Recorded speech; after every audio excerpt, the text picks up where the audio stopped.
This week's guest is a writer with a list of credits as long as your arm, from sketch comedy like Smack the Pony to children's series such as Rastamouse and Peter Rabbit, via Doctors and creating and writing for the popular BBC series Land Girls. Oh, and he's only written some Doctor Who and Space 1999 for Big Finish and Anderson Entertainment.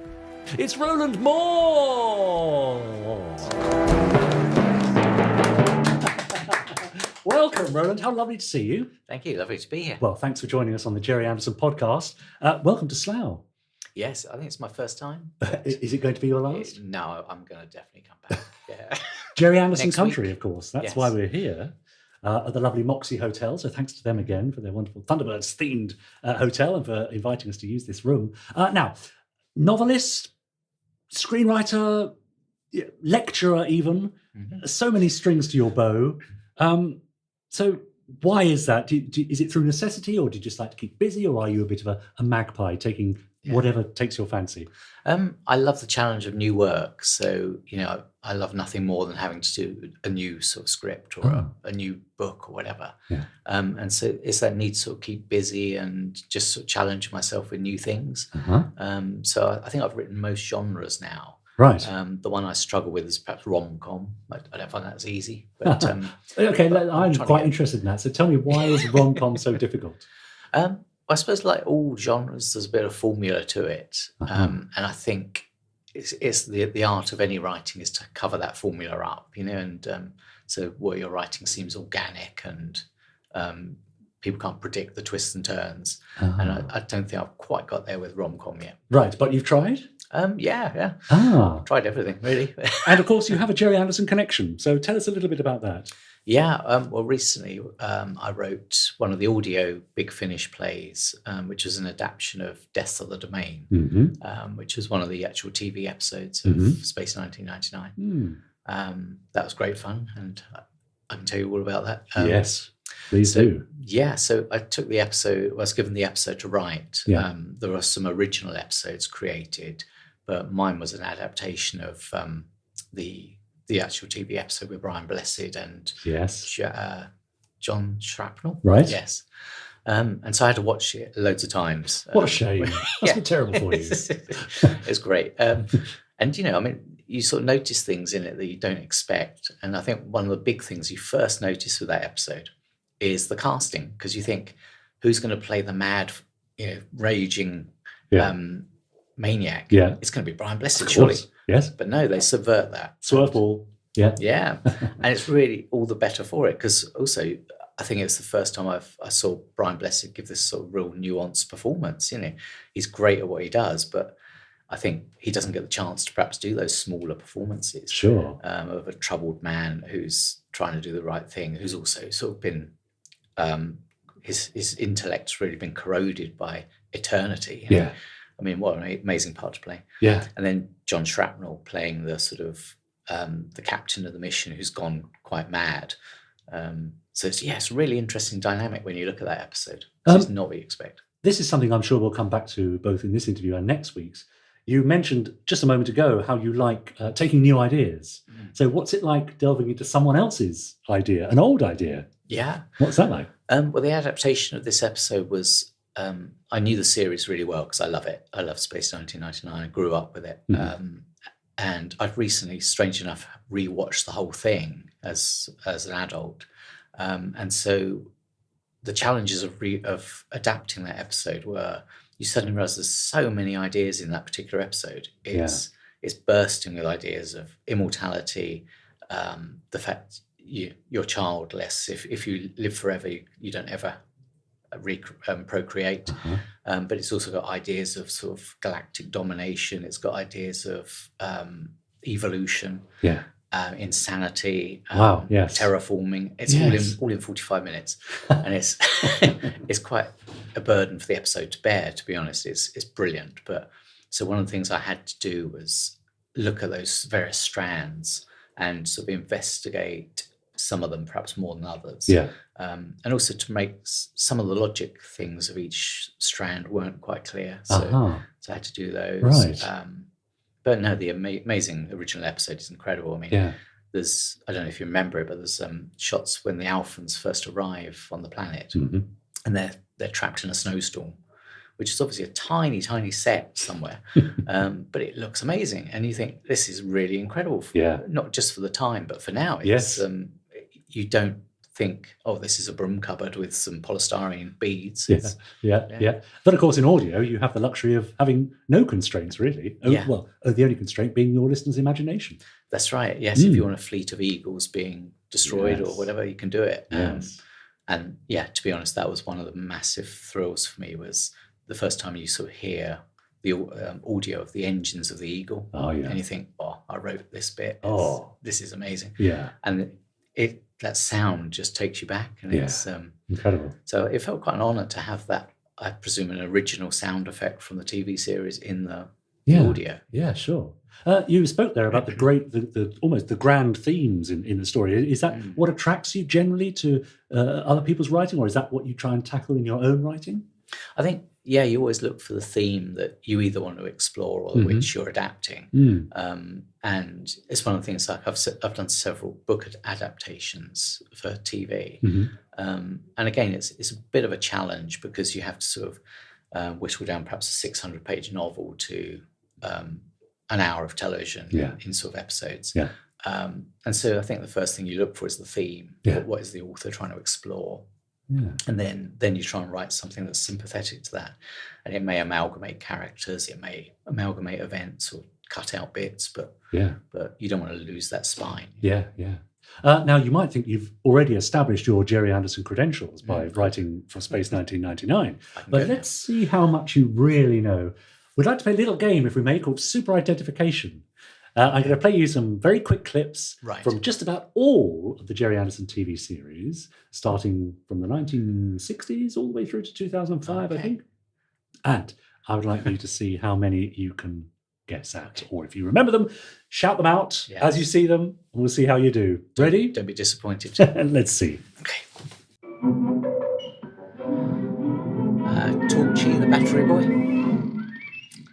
In which case, this is... This is not Fireball. No. This is... is it Fairweather Falls? Oh, that's so close. That's Fireball XL. Is it? This is Fireball XL5. Got there eventually. Stingray? Has to be. Yes. Water. And Thunderbirds, of course. Yes, of course. No one's got that one wrong, surely. Oh, this is Captain Scarlet. Good. Joe 90. Great. Oh, Stanley Unwin. Yes. No. Trips a few people up, that one. Oh, UFO. Good. Now we're cooking on gas. Oh, that's Space 1999. Yeah. This is an emergency. Terrorhawks. Good, well done. A little more obscure now. No. Is this Space Precinct? That's it. It's a legend. Fabled right across the universe. No. And finally... Oh, is this the new Captain Scarlet? Well done. It is a new Captain Scarlet. Round of applause for Roland. Excellent. Thank you. Well, I mean, I know that you were a little anxious about that. I was, yeah. Fearing that you weren't going to do quite as well as you'd hoped. Previous guests have had, I think we have Lee Sullivan here, who got 18, which I think is Did I beat him? 6 from Nigel Planer last week. Did I beat him? Would you be surprised to learn that you got a very respectable 10? Oh, I'm pleased with that. Right. We had a little bit of a snafu at the beginning where I think you misidentified Twizzle as Torchy. Okay. And I think I was saying Fireball for lots of things. Yeah, that was your sort of default. Yeah, I thought it was going to be right once. Supercar, I think you said, was Fireball X. But these are easy mistakes to make. Yeah. So there was sort of some gaps there, but actually quite a bit of knowledge once we got towards, certainly I think UFO you knew, Space 1999, of course, Captain Scarlet and Thunderbirds, all the sort of well-known ones. But what do you specifically remember about any of those series? What's your earliest memory of watching a Gerry Anderson series? I think it would be Thunderbirds. Right. Watch it on a Sunday morning. Right. So I used to go swimming and then I'd come back and it would be my sort of ritual of a Sunday. I'd be allowed to have Sunday lunch in front of it. So it must have been on at lunchtime or in the evening if my parents were really slow with cooking. I don't know. But yeah, that's what I remember. And I remember the frustrating thing at the time was you had no idea which episode it was going to be. I mean, you could sort of read the Radio Times. Yes, I see. But if you wanted to see a particular episode again, you think, well, I hope they show it again. But you had no control over the vagaries of scheduling. Yeah.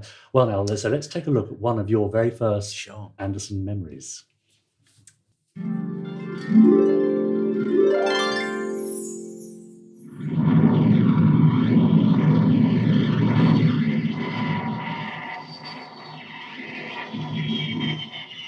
General Peters from Thunderbird 1. Is there any news from the trapped men? Afraid not. Their radio failed 10 minutes ago.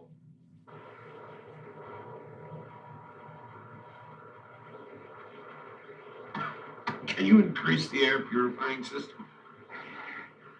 The exhaust fans at full power. The cooling plant's at full stretch, too. Well, let's hope it holds out. How you doing with that crack, Johnny? These soaked rags are helping, but the heat is terrific on the hull. Keep at it, boys. We've got to hold on. Oh, wow. The Pit of Peril. Yes. From 1965, in fact. Oh, wow. Okay. The second episode, I think, of the Thunderbirds run. I'd have seen it as a repeat because I wasn't born. Yeah, exactly right. That's what I was thinking. But there was something when we spoke about this prior to you coming to join us here. There was something about that particular episode and those particular scenes that really stayed with you. Yeah. What was that? I think it's the tension of it. It's, I mean, the situation is you've got this experimental, I think it's a military vehicle called the Sidewinder, and it's stuck in a massive hole, and they can't get it out, and the guys inside are running out of oxygen, and the heat's increasing. And, for a children's program, it is like perilous because it doesn't let up. And even when international rescue get there, it's no easy task for them to rescue this situation. And so I think it was the peril. I think I found that really exciting. And it was only recently I realized that each episode's about an hour long or 50 minutes long.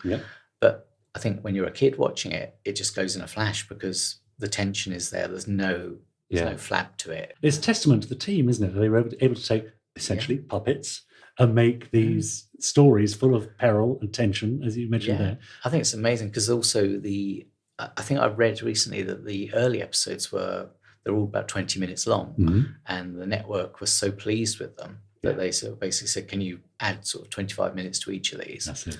And so to consider that probably that episode is like an amalgamation of a shorter episode and a longer one. Amazing. So is that the sort of thing as a writer that would fill you with horror if you had written a 25-minute script and the producer said, "Yeah, that's great, but we'd like it to be twice the length"? Where would you start with that? Oh gosh, I think you'd wait a bit before you reply to the email, and then when you feel calmer.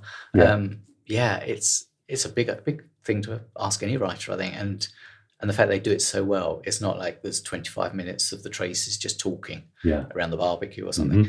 I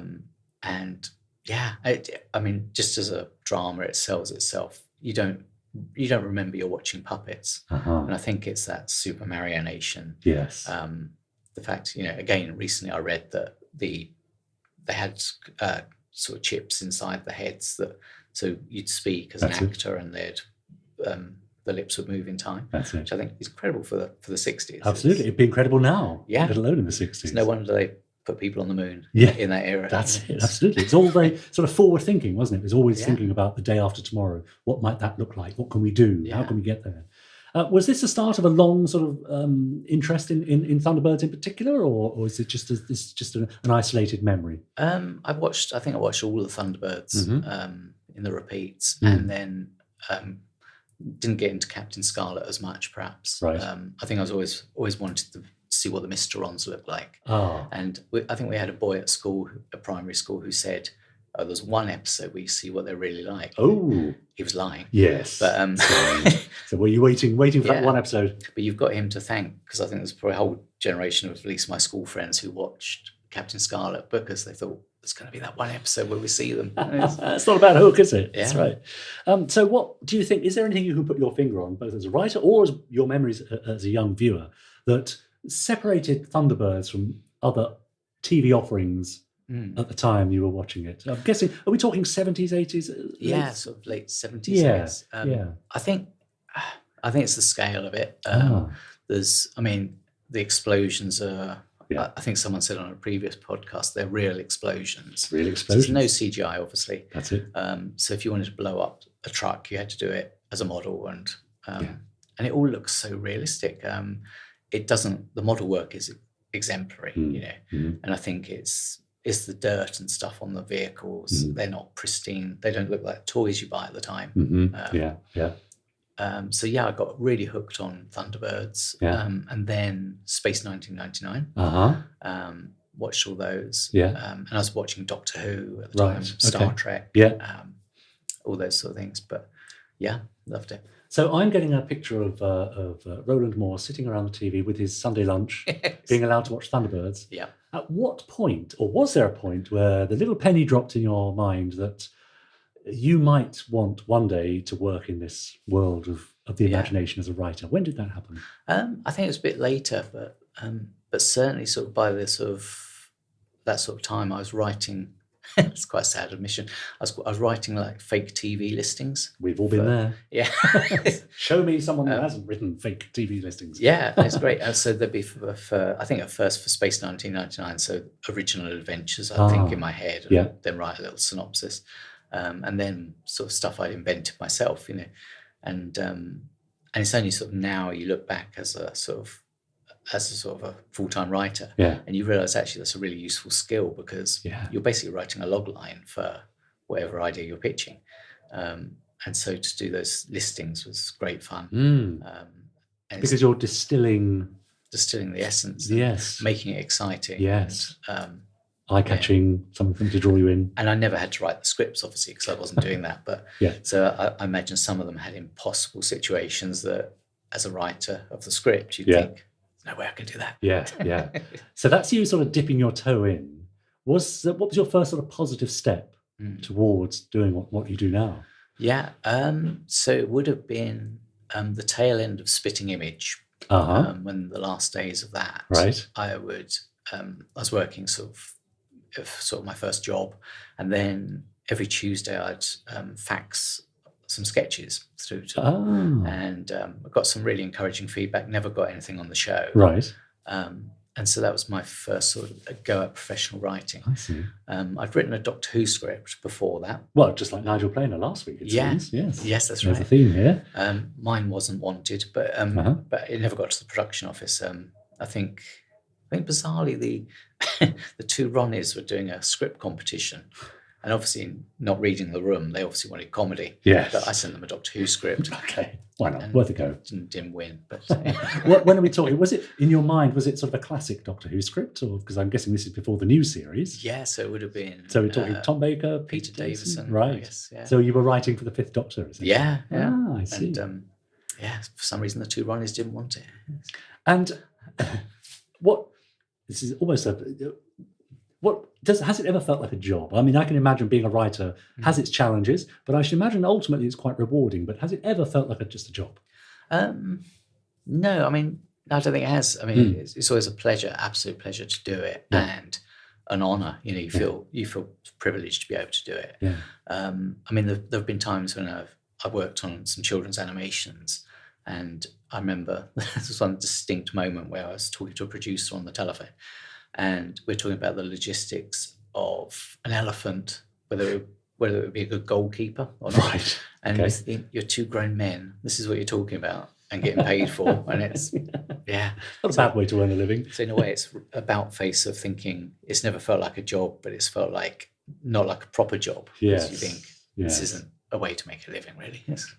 And how in charge of the process are you in terms of the work that you get? Are you literally a sort of a writer for hire, and you consider anything that comes through the letterbox, as it were, or are you able to put feelers out and pitch ideas to producers and so on? Both, yeah. I mean, I think anyone wanting to sort of go into writing, I think you have to do both. So you have to be willing to write other people's shows, and all the time you're trying to sell your own shows, and a lot of your income will come from development, so writing scripts, treatments for things that we may never see come to fruition. See, yeah.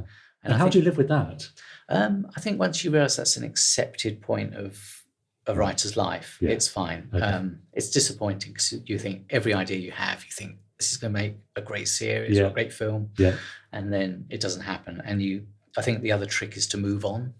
So you never forget those ideas, and you think that their time might come again. Sure. But you have to then get passionate about something else. And is there something from the top of your head that you can remember that you did put away for a while, but then came in useful later on for another project?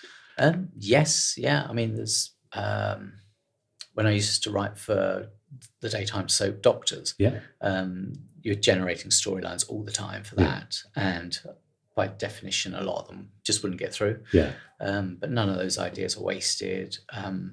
Plot points from shows, sort of sci-fi shows I've created that have never been made, I've used in other things. So I don't think any writers waste stuff. The stuff that is so specific to that particular show that you couldn't reuse. And do you recycle characters that maybe from a past project, that a new project comes along and you think, well, that character would fit perfectly into this world? Sometimes, And another trick, which I think a lot of writers do, is to use names, the same names. So sometimes I use sort of family names, and it's like an in-joke for myself because nobody else would know. But they might appear in multiple things. It's quite nice. Fun. Now, we have many viewers and listeners, as you know, who've sent in some questions via our Facebook group. So we have here our lovely Space 1999 lunchbox. It's not Zelda's head. Not Zelda's head. I know you were disappointed not to have the Zelda mask, weren't you? I was going to wear it. It's just in the corner. Please help yourself. So I would like to invite you to just rootle around in there and pull out a few questions to answer from our viewers and listeners. Sure. Explain quantitative easing. No. I think that's the wrong podcast, isn't it? I wouldn't have an answer for that. Ashley Mills, thank you for this. If you're asked to write a remake of Space 1999 for TV, what would you change? It's a really good question, Ashley. Gosh. It's one of those things I probably wouldn't change that much because I think it really works. I think making it run for longer than 2 seasons would be good. That'd be nice. So the actors would thank you for that. Yes. For a start. And I don't think Koenig and Helena ever got together, really, did they? Sure. And I think in a modern TV setting, you'd have to explore that, whether they would or wouldn't get together at the end. But that would sort of indicate a finite story. It would, yes. Because what happens when they're together? Then suddenly it's not a very interesting story. Yeah. So you'd have to... I think it's like the X-Files is how long can you keep that tension there? Or in Frasier with Daphne and Niles, you think, there comes a time when you have to perhaps move on and then do something else. And what about the science? I mean, some of the science is a little bit shaky. We don't mind because it's science fiction, of course. Yeah, sure. But would you want to address some of that, perhaps? How feasible is it that the moon could break out of Earth's orbit and suffer no apparent consequences? I think we'd have to come up with some scientific, pseudo-scientific thing to explain that. It's like their desire to come back to Earth. You think Earth's going to be dead by the time you come back because it's got no moon. So you'd have to explain that sort of thing, I think. But no, I mean, the concept of having basically a spaceship that is the moon with your characters trapped on it. And one thing I loved about it was the window they had to find a new home. It was something like 3 days. I think we explore it in Deaths of the Dominion. Right. That they're in orbit of whatever planet for 3 days. And so by that time, they've got to make a decision, evacuate. And it's a massive sort of, jumping out the frying pan sort of situation. That's right. So thanks, Ashley. But I probably wouldn't change much. And happy with the characters as well as they stand, do you think? Yeah. Roughly? I think I'll probably explore Koenig a bit more. And, because he's always seemed like a man on the edge. I mean, massive responsibility. And Barry Morse's character, I think I'd like to explain why he's not in the second series and things like that. Yeah, that's right. I think there's a throwaway line. Did it ever make it to screen? I'm not sure, but I know there was a throwaway line inserted into one of the series 2 scripts, but I don't think it was ever filmed. I'm not sure. Take another question from one of our listeners. Brilliant. Thank you. Jonathan Bell, thank you, Jonathan. He says, did you ask any real-life World War II land girls when researching the programme? So tell us about Land Girls, first of all. Sure. So Land Girls was a wartime drama series set on the home front. And it ran for 3 series on the BBC. And it was designed to commemorate the start of the war, the anniversary of the war. It was a great challenge and a really good opportunity for me, because I wrote female-led stories about the women who weren't so much left behind, but they were sort of forced to adopt totally new lives because they were doing jobs that the men would do, in particular farming, because being an island, we were susceptible. We'd have starved during the war because the U-boats were attacking any supply ships. So it was a great opportunity to sort of explore these unsung heroes. And one of the most gratifying things was sort of audience feedback saying we never knew what a land girl was, you know. And there are 80,000 of them. They were amazing. Right. Wow. So so I did talk to some real land girls. I also researched a lot of sort of written accounts. Because part of it, although you're writing a fictional thing, you want to sort of give sort of weight to what they went through. Absolutely. Don't treat it frivolously. Try and get it right. You know? And there are obviously details we don't get right because that's the way TV works. It's a drama. It's entertainment. Yeah. In essence, isn't it? Yes. I mean, there'll be a lot more ploughing. We had one criticism saying there's not enough farming, but I think 45 minutes.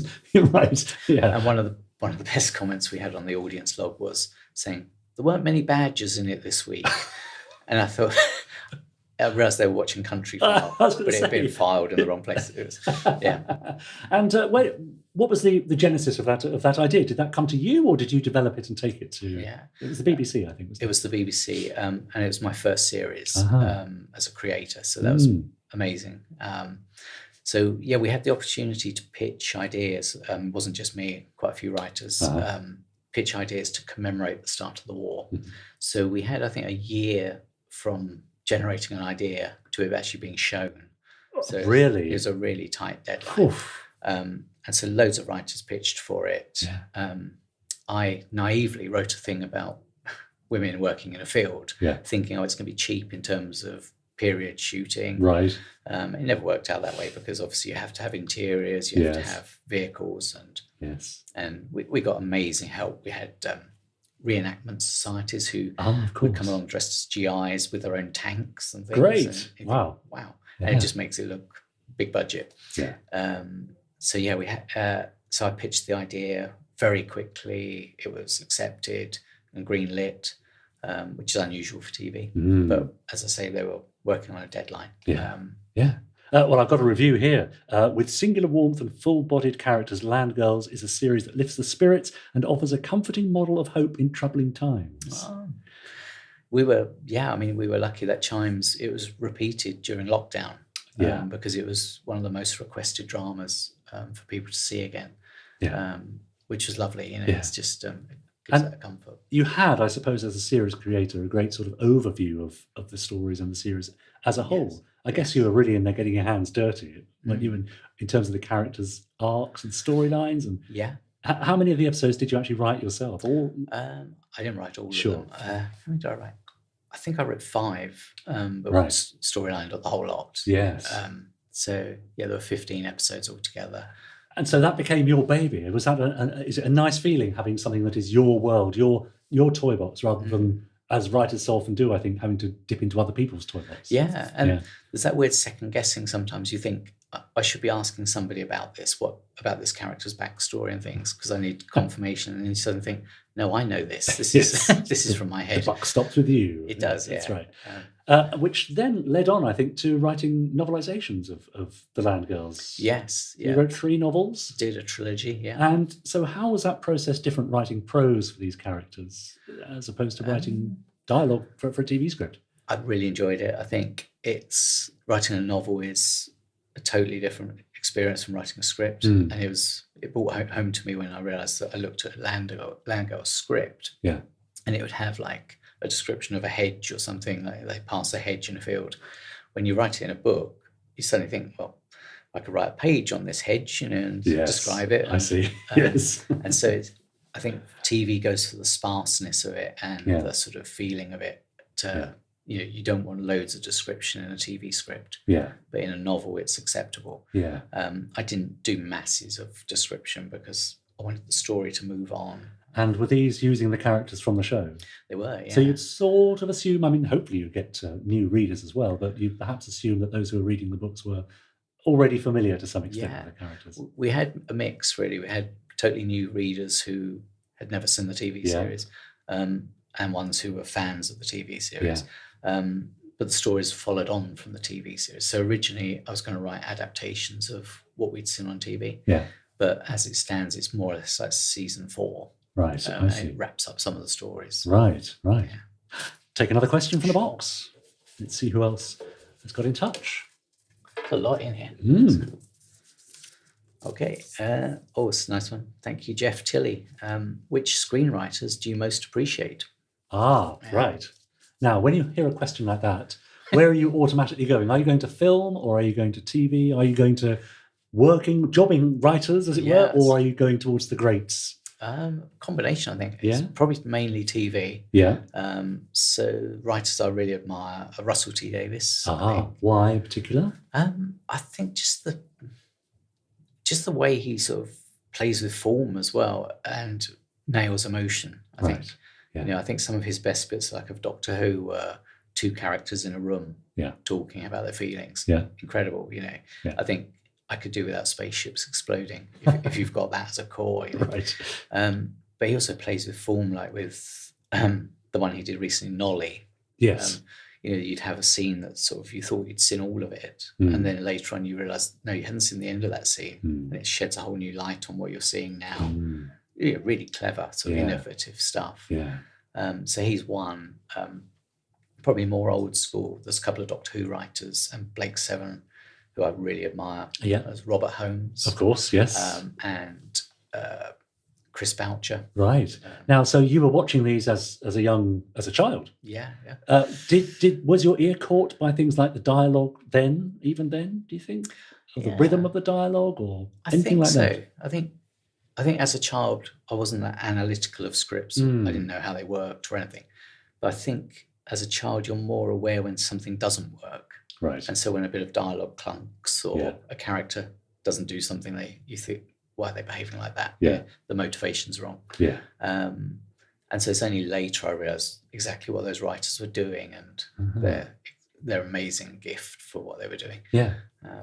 You mentioned there you were particularly appreciative of Russell T Davies' ability to put 2 characters in a room and they just talk about their emotions, which may not be moving the plot forward, but nonetheless gives an emotional heart to the piece. Yeah, absolutely. Is that the sort of thing that you would write to test yourself? Have you ever given yourself sort of writerly tests? How can I write a drama, 2 people in a room? What would that feel like? I think you're always giving yourself tests. I mean, I've written like a sitcom script set in one setting. Right. And that was mainly as a challenge to myself to see if I could do it. I've written things like, well, I thought I only want 3 characters in this, just to see if you can do it. Yes. But quite often it's the producers who'll give you a restriction. Right. They'll say, okay, we can't film this Roman army. It's going to cost too much. Just a bit. Can you do it with sort of a messenger coming in or something, telling people? And so all those sort of notes force you to sort of challenge yourself. Yeah. And sometimes a lack of budget is a really inspiring thing. Right. I did a show which it didn't have a lack of budget, but I did a show in China called Humans, a sci-fi show. Yeah. And the fantastic thing about that was that we had lots of restrictions from the government about what we could and couldn't do. Right. But rather than sort of thinking, oh, that's a restriction, it's an opportunity. Yes. And you think, you've got to be clever, you've got to work out a way around this. Yeah. Nice. Let's have one more question, I think. Okay. This is from Richard Goodborn. Thank you. Which other Anderson episode would you like to adapt for Big Finish? Ooh.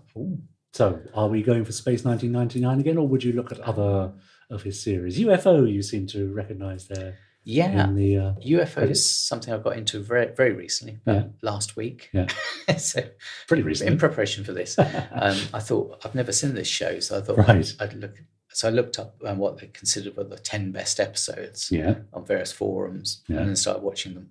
I loved it. I thought it was really good. So I'd love to write UFO.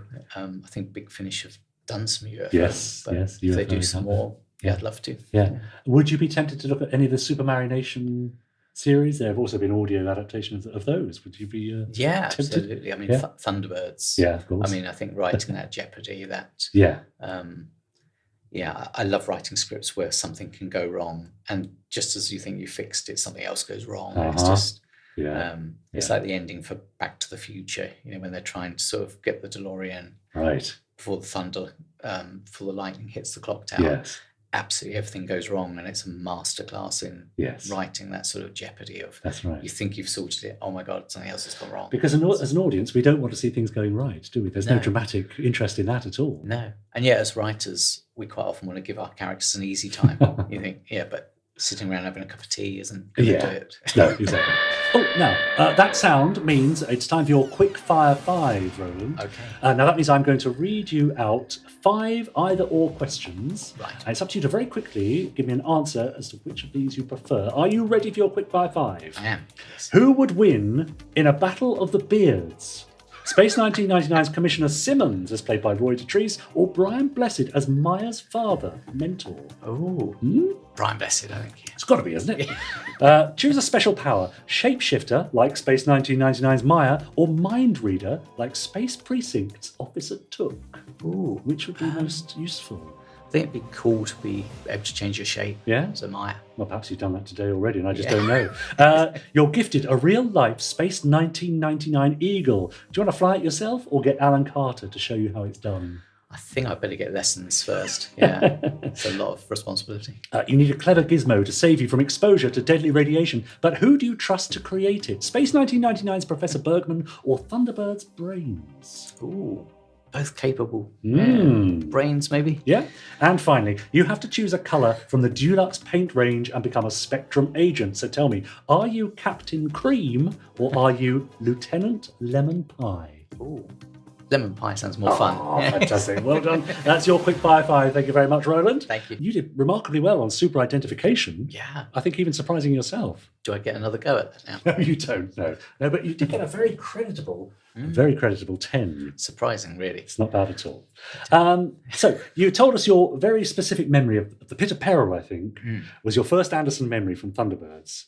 And in your earlier email to me and in our discussion last week, you mentioned how you were captivated by that sense of tension in the scenes in the Sidewinder with the crew running out of air. So is that the sort of thing that, as a writer, that you love to write?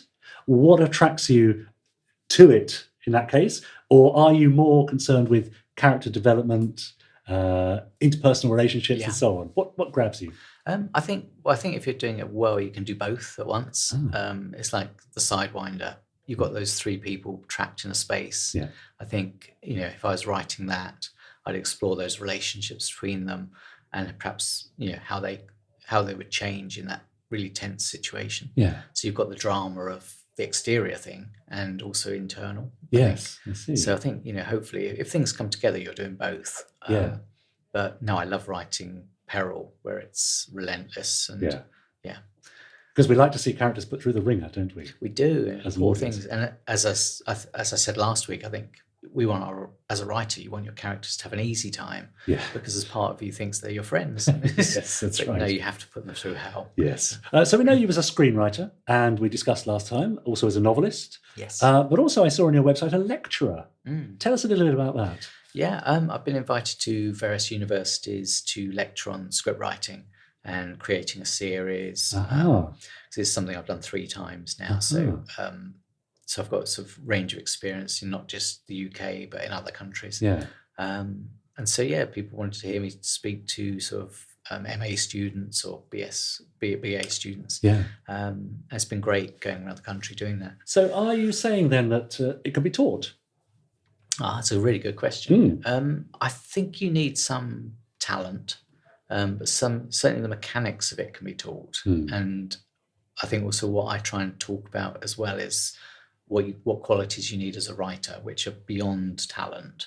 So things like resilience, because as an actor, this as well. You get lots of rejection.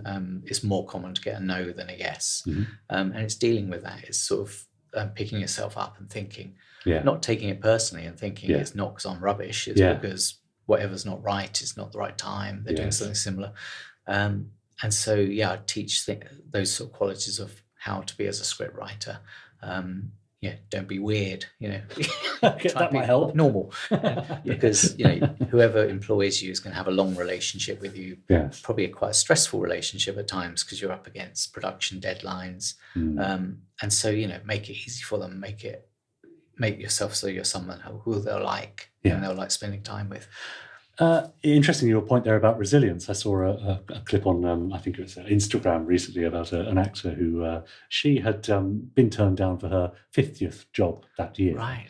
And was an emotional wreck about it and phoned her mum for support, but didn't get the support from her mum that she was hoping for. But in fact, got some rather wise words. And she said, I don't know what you're crying about. This is the job. I think the rejection is the job. Yeah. And when you get the job, that's when you can relax and enjoy it. But actually the hard work, the work part of the job is the rejection. Yeah. That's one way to look at it. And I think, a lot of writers fall by the wayside because they can't deal with that. And, it's not always a personality thing. It's a financial thing. You can't afford to put more time into it. Yeah. Other things, priorities in life come to the fore. Yeah. Right. So it's a tricky old game for, I think, both writers and actors. Yes. So as part of your teaching, you're teaching, I suppose, specific skills for screenwriting. Are they transferable from writing books to writing TV series to writing audio plays? Yeah. Or are there specific things to each of them? I think there are similarities. Yeah. I mean, you're always writing drama of some sort, whatever the format, whatever the show. There's got to be something of interest. There's got to be conflict. Much as I said we like it, they can't sit around having a cup of tea and just a nice time. Yeah. So whatever format you're writing, there's going to be drama. There's going to be conflict. Yeah. And I think the wider thing is whatever you're writing, there are going to be deadlines. There are going to be people to deal with who are going to have notes. Yeah. And you're going to have to change things. Then other people will get involved. They'll have notes. And so it's dealing with all that. Yeah. And whatever you're writing, whether it's audio or TV, the process will be similar. And this is putting you on the spot a bit. Have you got a quick hack for writer's block? Oh, quick hack. I don't actually believe in writer's block. Oh. But that's my hack. Okay. Yeah, okay. To get out. But I've never waited for inspiration because often you can't afford to with deadlines looming. Mm-hmm. So, the image of a writer on a cliff top in a billowing white shirt waiting for the muse, I don't buy that. Yeah. And I think, there are techniques you can use to get yourself going. And I think writing a sample scene for something perhaps unrelated or thinking what are you currently having problems with? Is it two characters who you can't get to talk in the right way? And so then write a scene of them going shopping or something. And what do you mean not talking in the right way? So if you can't get their voices right, especially if you're doing someone else's work, whether it's a episode of something else. Yeah. Say if you're writing Space 1999 and you thought, I can't get Koenig right, and he doesn't talk to Helena right, and write a scene where they're doing something they'd never do in the show. I quite like the idea of them going shopping. Yeah, going shopping or going to buy a cagoule. Yeah. And I think if there is writer's block, that would help you. Yeah. So where do you start with your scripts? Are you starting with characters, with plot, with an arc, a location? What sparks that initial idea? It varies. Often, if it's my own original idea, it will start with a what if question. Yeah. So, what if you woke up and you found out your son was a leopard? Or yes. I don't know, I've never done that one. But and then from that, it's the mechanics of that. You think, okay, that's the story. What do I need to tell that story? So you need a father, mother, a son, maybe, whatever would be appropriate for that story. Maybe a scientist who'd investigate the son who's a leopard. And so, you populate the story with characters you need, and then you think, what type of people are they? And it's a sort of process of change as you go along. Suddenly you think, okay, I don't need the father character. Or it could be two women who are in a relationship with a son. Whatever drives the story better or explores your theme in the best way. You might not need a scientist, you might have a teacher who's got that knowledge. And it's populating it with those characters and then working out the actual plot, which is obviously different from story because it's the fine mechanics of what happens, this happens, this happens, this Yes, happens. I see. As distinct to the story, which is the story is this boy is a leopard. Okay. What does he do about it? It's, yeah. I mean, if Big Finish are listening, yeah. there's a box set right there, I think. I shouldn't have mentioned it because it's obviously yeah, you're giving it away now. Yeah, That's under right. discussion. Let's talk about Humans. Humans, as far as I know, was a series that I loved on Channel 4. I think it ran for 2 or 3 years. Yes. Ostensibly set in the sort of present to very near future, the day after tomorrow, I suppose. Yes. Where we were surrounded by, I think they started as sort of domestic androids, human-looking robots, who then obviously gained sentience. And we as viewers were asked to question the whole idea of what is life and what deserves life and how do we protect that life. Yes. So what was your involvement with Humans? I knew you took it elsewhere, but Yes. so how did that come about and what did you do with the property? Sure, yes. So, yeah, it ran on Channel 4 originally in this country. And I was brought on board to take the first series and turn it into a drama for Chinese TV, which was an amazing sort of opportunity because not only was it their first ever science fiction drama. That's incredible. They'd rejected sort of sci-fi up until that point. So, And why would you think that is? I'm I guessing it's political. I mean, that's probably a naive thing to say. I think maybe because it can show other ways of living alternative lives. And which to us, of course, is a very attractive thing about it. yes, yeah. And then I think a writer won the Hugo Award for a novel, The Three-Body Problem. Right. And so that suddenly it opened the doors for sci-fi. So we were the first sci-fi show on TV. We had 35 million viewers watching it, which just can't comprehend absolutely. that number. That's extraordinary. But my remit was to write a drama that was equivalent of like a BBC drama, that sort of quality. Right. But for a Chinese audience. So it was written in English and then translated into Mandarin. I see. It was also 30 episodes. 30 episodes? Yes. Okay. But Just the first series? Just the first series. Okay. So it was a great opportunity. It's like I was saying about restrictions earlier. Yes. This was a real opportunity because you didn't have 8 episodes to tell the story, which gave you a lot more room to explore things and go off at tangents, all related to that main plot. Yeah. So it's a really good opportunity to do that. And were there restrictions put on you by the Chinese government or by the way they do things over there? Is it a challenge? Yeah, I mean, we had certain compliance issues. It's like the first series, it hinges on the dad of the family having an affair with a robot. Yes. So he's unfaithful. Yes. We did that, but it's a harder thing to get away with in China because the family unit is everything. Right. And so you can do it, but you've got to be careful how they'll forgive that character who's unfaithful. I see. So we had to be careful with that. Yeah.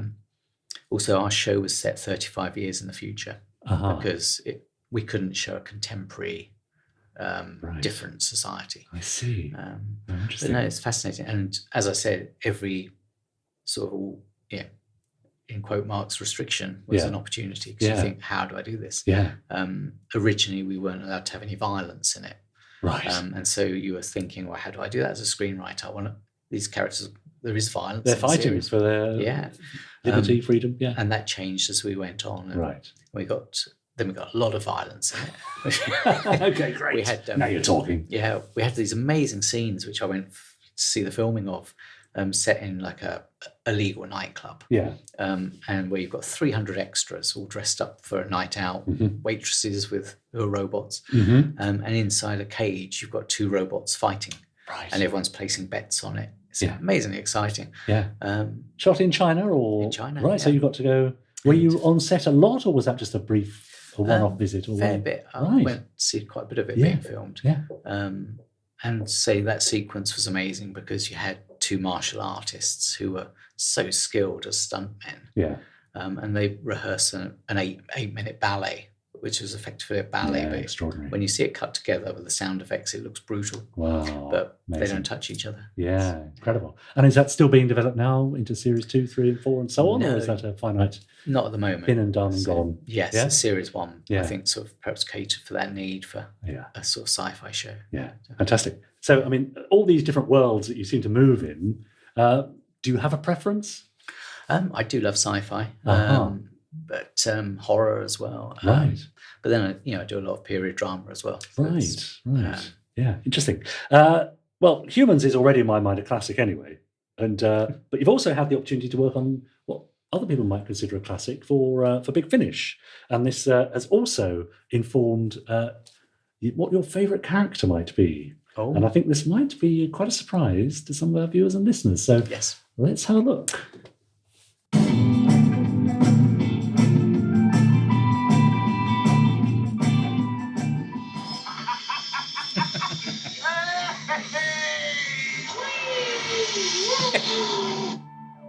Commander Koenig.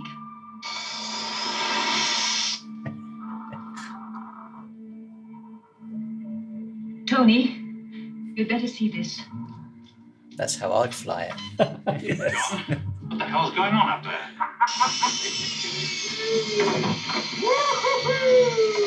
John, what's going on up there? Come in, John. John, can you hear me? Hey, look, Ma, no hands! Do you read me?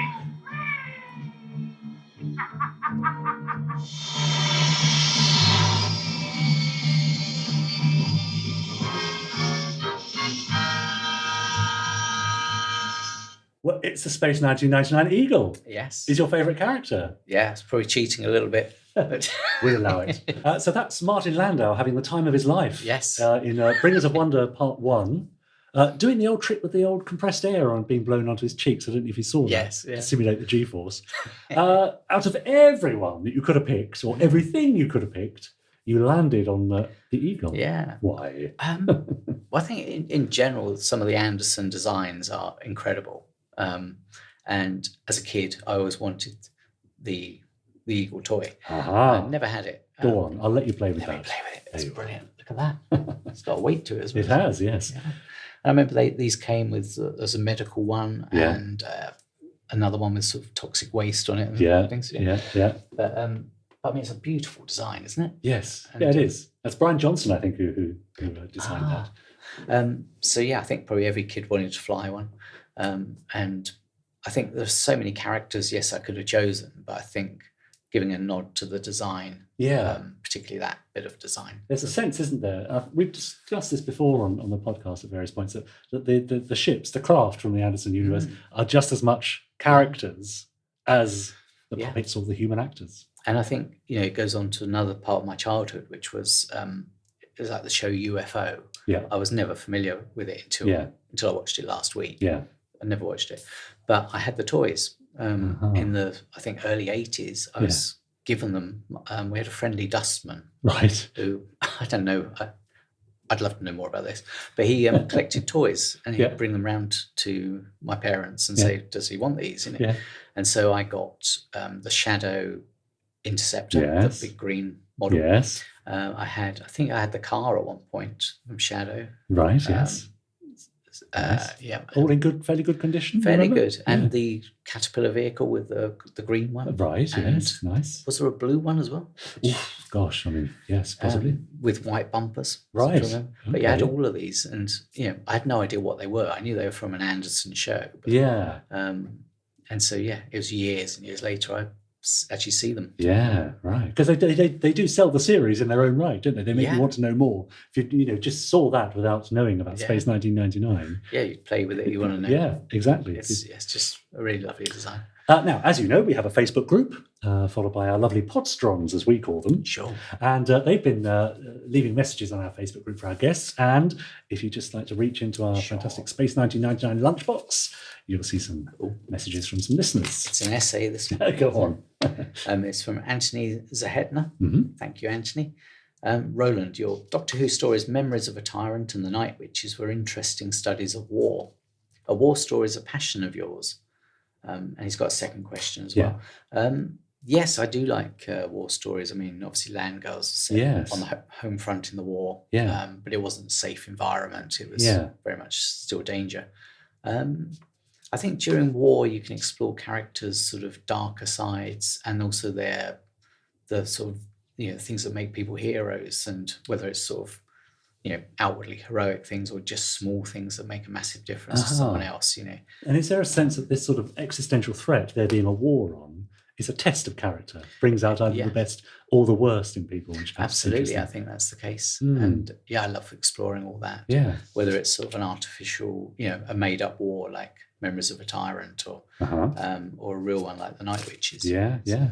Anthony also says, is writing a sequel to established characters and storylines like the Daleks, Lethbridge Stewart, etc., harder or easier than your own creations? Have you ever written for those characters, just out of interest? Yes. So tell us about that. What was for Big Finish, I'm guessing. Yes, well, Big Finish, I wrote the Daleks. I've written several Doctor Who's with the Daleks in them.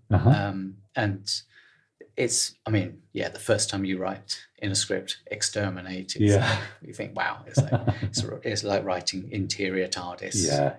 It's like a moment. The Daleks are really interesting because until you come to write them, you realise how difficult they are to write because they speak in this staccato way.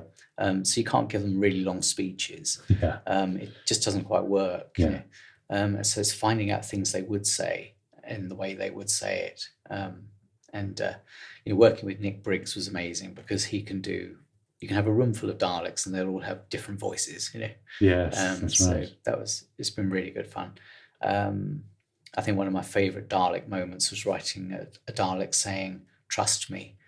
Because you think, there's no way you'd trust him. For Lethbridge Stewart, I wrote a short story for a collection of a candy jar book of Lethbridge Stewart. I see. Again, really good fun. And as you write those, are you hearing, for example, Nicholas Courtney in your mind as you write, or not? My one was slightly different because it didn't have him in it. But it was, he was part of the framing device. But normally you're sort of writing. And is that a help? Say, for example, I know you've written other Doctor Who stories with, I guess, Tom Baker and so on. Yes. Are you hearing his Doctor as you write? And does that help? It does, totally. Yeah. It's like with Land Girls. I'd written, I think, 2 episodes of it, and then it was cast. Right. And so suddenly you know who's going to, like we had Mark Benton in it. Yeah. So suddenly you know how Mark Benton talks. Yeah. You know his mannerisms. And even though he's playing a different character, you bring some of that to it. Yeah. It's like that with all the Doctors, Colin Baker, Peter Davison, Paul McGann, And what's it like when you finally hear them back? It's amazing, yeah. It's because also you remember the recordings when you went to them and the sort of the hijinks that go on and the tales in the green room. And then you hear it and it's like being transported back in time to those eras. Amazing. Another question? Sure. All right, this one is Nicola Fox. Thank you, Nicola. Which of Gerry Anderson's series would you like to live in for real? Oh, okay. Interesting. Okay, yeah. They're all pretty high peril, aren't they? Really? Yes. You wouldn't last very long, would you? No. Imagine I'd go absolutely, I'd get really anxious living on the moon under those circumstances. Well, just imagine yourself maybe on Tracy Island. Yeah. Maybe just chilling out by the pool. Could I be like one of the support staff at Tracy Island, just the cook or something? Okay, nice quiet life. Yeah. That'd be nice. When are the boys coming back? The stew's ready. It's that. And I think there's a couple more in there, so let's take a look and see what else. Okay, this one's from Anthony Zahetner. Thank you, Anthony. Yes. You're adept at world building, the robots, Fallen, Transference. Are you looking to bring a new Anderson series to life? And if you can't say, what property or genre would you like to reimagine? Are you currently involved in talks to bring an Anderson project to life? I'm not, but I'm open to offers. I'd love to. It's such a toy box to play with, isn't it? So the chance of adapting an Anderson project for either audio or a new TV series would be great. I think probably if I had a free reign, probably the one I'd have a go at would be UFO. Just because I've recently got into it. And I think like doing a new version of that for TV would be really exciting. Nice. Now let's go back to Space 1999 because throughout our email correspondence over the last couple of weeks or so, you had a very specific question about the opening title. Yeah. So let's have a look at this.